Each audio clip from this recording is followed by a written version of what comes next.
again to our incredible law enforcement team who has worked so hard.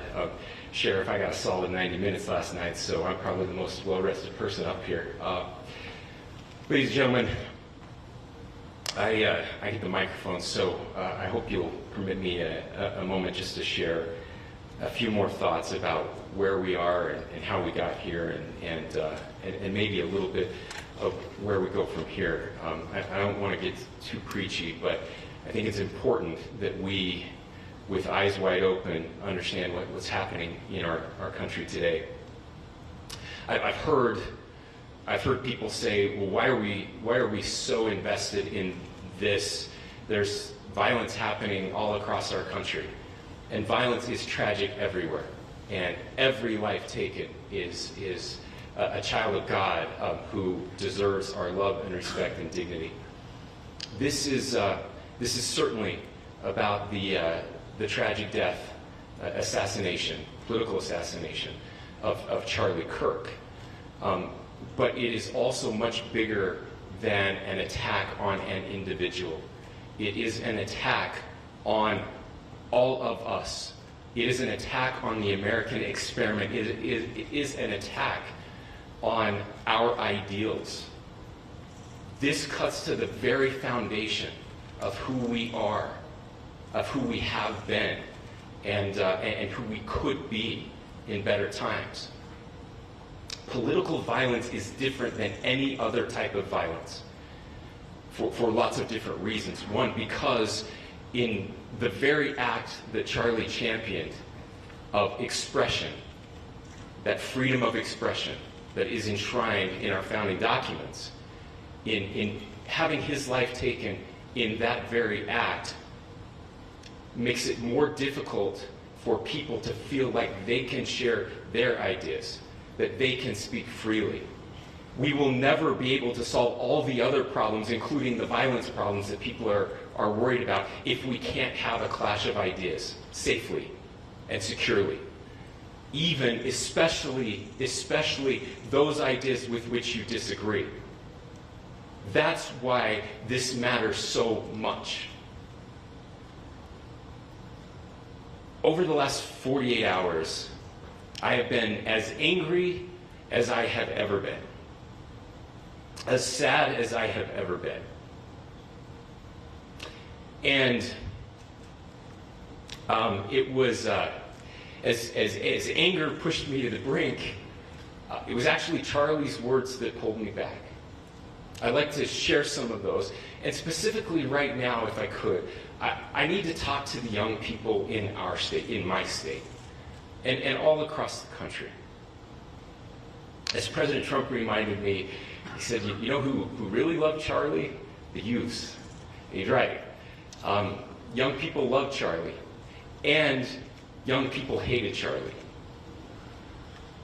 And Charlie went into those places anyway. And these are the words that have helped me.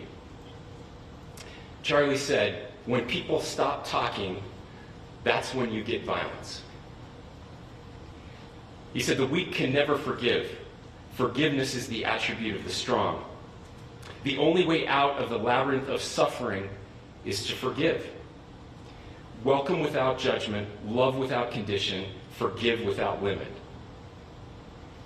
He said, always forgive your enemies. Nothing annoys them so much.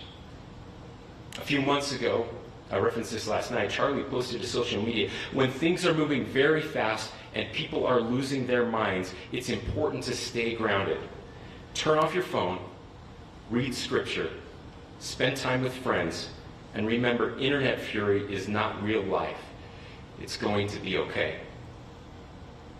He again said, when you stop having a human connection with someone you disagree with, it becomes a lot easier to commit violence. He said, what we as a culture have to get back to is being able to have a reasonable agreement,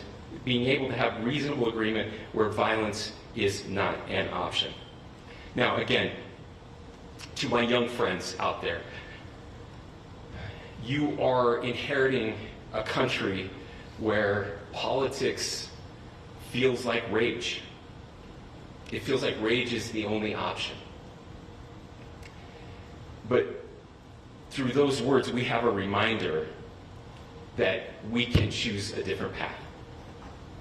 Your generation has an opportunity to build a culture that is very different than what we are suffering through right now.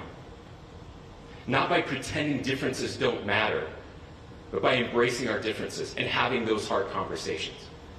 I think we need more moral clarity right now. I hear all the time that words are violence. Words are not violence. Violence is violence.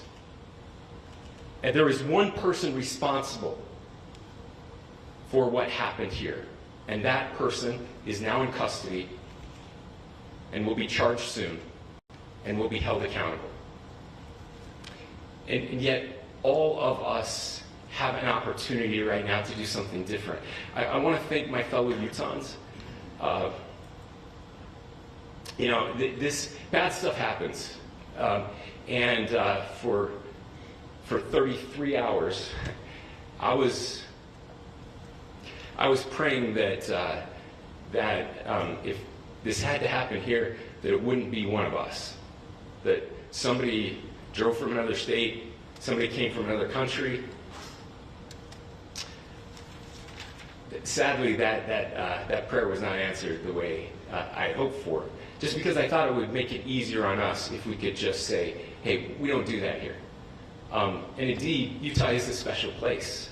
We lead the nation in charitable giving. We lead the nation in service every year. But it did happen here. And it was one of us. But I want you to look at how Utahns reacted the last 2 nights. There was no rioting. There was no looting. There were no cars set on fire. There was no violence. There were vigils and prayers and people coming together to share the humanity.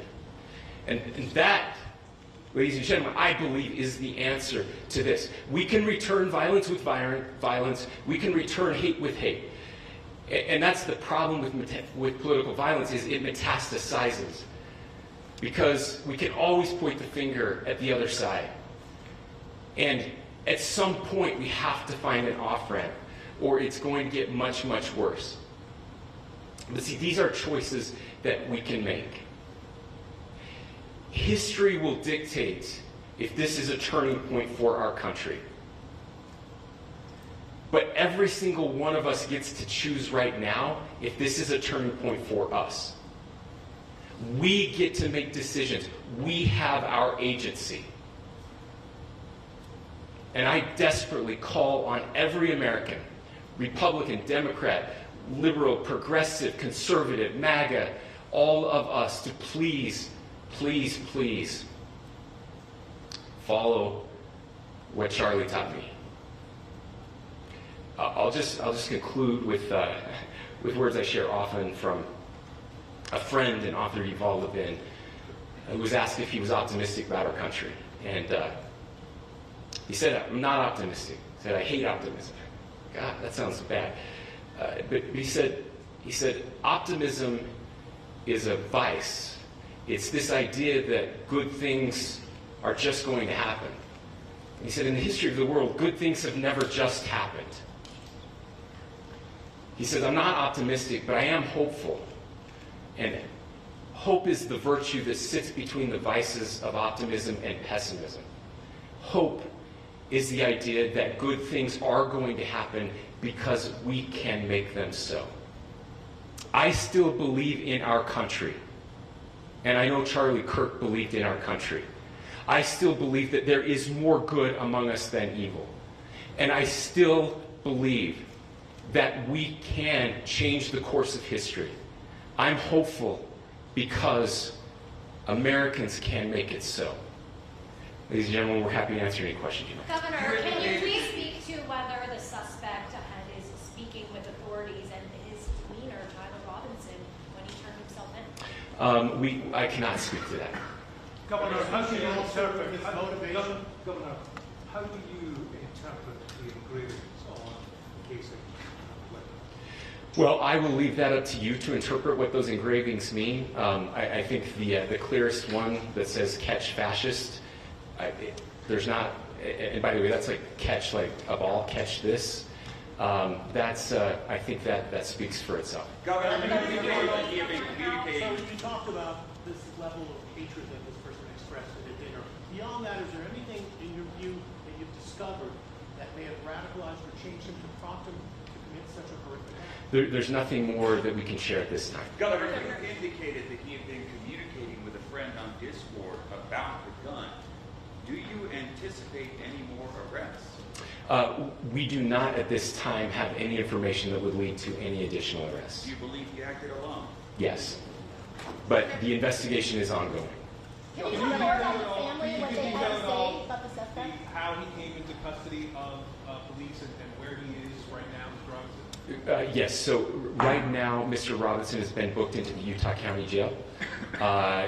You heard the president this morning report that he was taken into custody, that his family and a friend helped to deliver him into custody of law enforcement in Washington County.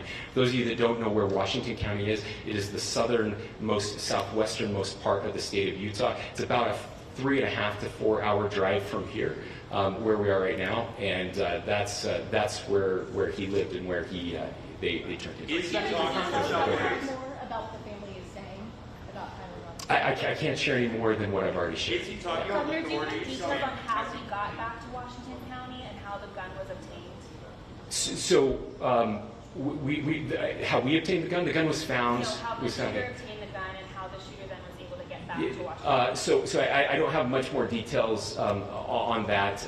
We do know that he drove. We had his car here on campus, and then we had his car going south back to the St. George. It's actually the city of Washington in Washington County. Is he talking with authorities and did he discuss a loading? I'm sorry. Did the suspect plan to carry out any other attacks? We don't have any information that would Are you lead going to be to that. releasing the mugshot? Yes, in fact, it was just released. Is he Yes. talking with authorities and did he discuss a motive?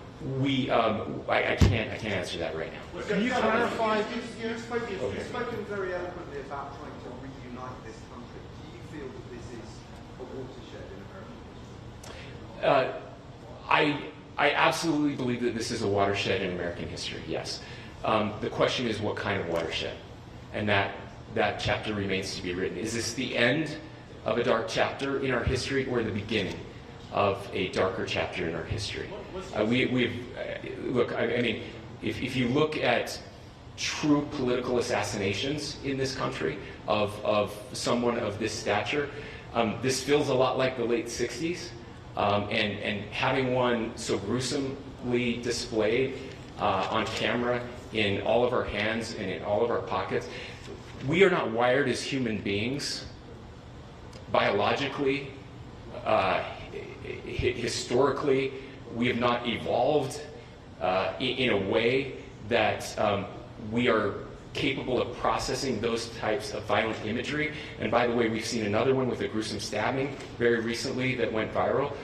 This is not good for us. It is not good to consume. Social media is a cancer on our society right now. And I would encourage people to log off, turn off, touch grass, hug a family member, go out and do good in your community.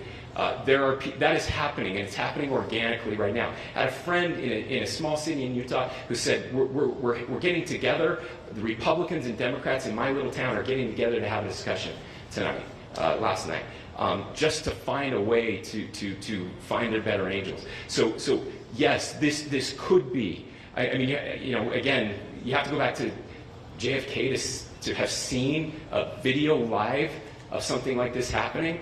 I wasn't born until 1975, but I know that things were really dark in the late 60s. Sorry to some of you. I know some of you were there. This is our moment. Do we escalate or do we find an off-ramp? And again, it's a choice. It's a choice, and every one of us gets to make that choice. Two more questions right here. Could we clarify that the release of those enhanced images at 8 p.m., the timeline that Director Patel gave us, led to the arrest at 10 p.m.? Is there a direct connection between those two events? I cannot comment if there is a direct connection or not, but all I can say is that that through some process, the family came to know that this had happened. One more thing, Governor. Could you just clarify the clothing issue you mentioned earlier? Was he changing outfits? Could Correct. you just clarify this? Yes.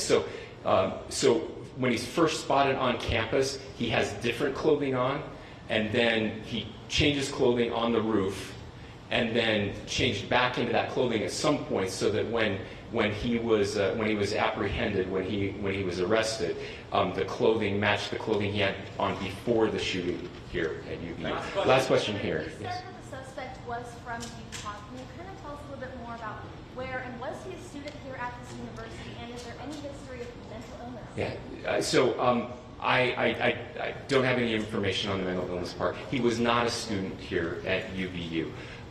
He was living and had lived for a long time with his family in Washington County.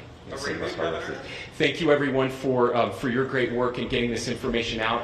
I would just say, process-wise, this may be important. I know many of you aren't familiar with the process in Utah. I think it's important that you understand that. Basically, we have 3 days for charging documents to be filed.